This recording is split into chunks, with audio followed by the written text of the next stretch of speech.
Donc j'ai choisi de programmer mon atelier pour apprivoiser la phase menstruelle du cycle féminin fin novembre parce que c'est la fin de l'automne, c'est le début de l'hiver. C'est donc la fin d'un cycle et le début d'un nouveau. Et ça rejoint totalement l'énergie de la phase menstruelle parce que les règles viennent clôturer le cycle précédent en venant faire le ménage et elles préparent l'utérus au nouveau cycle. Donc en hiver, la nature, elle a terminé son cycle. Elle se repose.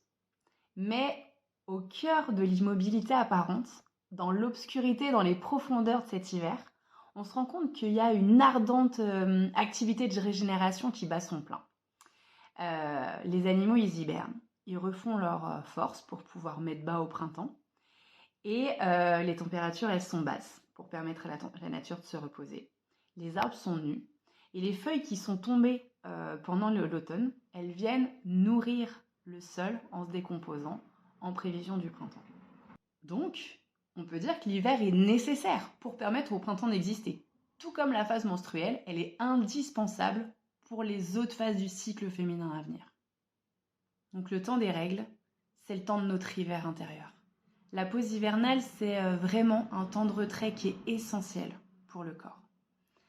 Avec l'arrivée des règles, la boucle, elle est bouclée. Il y a un cycle qui vient de se terminer et un autre qui commence.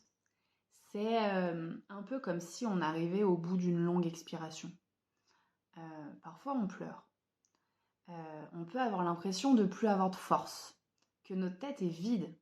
C'est un peu comme si l'écoulement des règles allait entraîner avec lui tout ce qui a été contenu, tout ce qui n'a pas été vécu pendant les semaines précédentes et pendant le reste du cycle.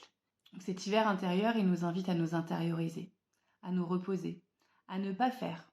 Et c'est à ce moment-là que des idées peuvent germer si on leur laisse la place.